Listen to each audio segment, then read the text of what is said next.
You've heard the saying, stay ready so you don't have to get ready. That is what Ananias put himself in a position to be.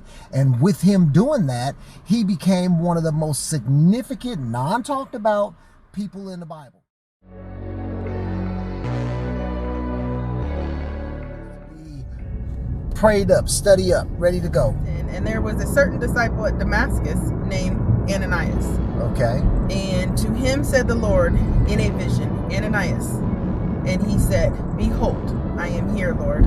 A lot of people look at the pastors and the people that they feel of significance in the church. They look at them like the people who are going to do the big thing. We never even heard about Ananias until this. The same person that makes sure that the pastor has water, they'll get some fruit added to their account. That's right. And the Lord of all people, somebody unknown, Right. called on Ananias Right. to be obedient. Right. He's not worried about your ability. Your ability will never impress God. You will never be to a point where God is like, whoa, look at this guy, look at this gal. The thing about Ananias, which makes him so significant in this, is because he was available. The Lord called on a go-to. The best ability is availability. We have picked it back up real quick. Ananias, as we said before, is getting ready to do one of the most... Can you imagine the fruit that Ananias is going to get, you guys? Because God has his go-to people. Give me verse... 11, and the Lord said to him, arise and go into the street, Yeah. which is called Straight, Uh-huh. and inquire in the house of Judas for one called This is specific.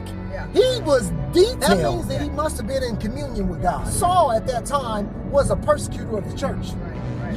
He had to really know that he was hearing from God in order to be even go and do this mission. He was scared. He was like, well, Lord, are you...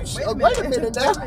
You want me to go? You want me to go do what? How many of us would have been like, oh, that's the Satan, the devil's a liar? Because we know that if we miss it here, be hung up on a stake or something. I mean, Ananias must have known that the voice that he had heard was actually the Lord. He had to be in tune, number one. Yeah. So, which means that he's had a communication. Yeah, he had a relationship. Yeah. It wasn't just on Sundays. Right, You know what I mean? right. And God knew that. God is not going to ask somebody. A lot of people wonder why. How come God don't ask me to do it? Because he know you ain't going to do it. Right. You going to question, send 10 red cars in 10 minutes to come by your house to know that there are 5 people in black shoes and green shirts. The Lord needs people who's going to do what he needs done as quickly as he, because somebody else might be dependent on it.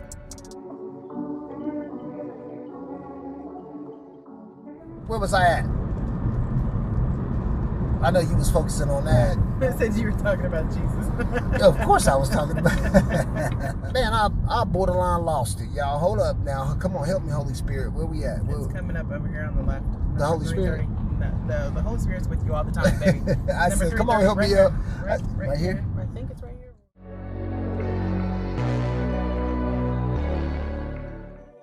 Preparation time is never, ever a wasted time.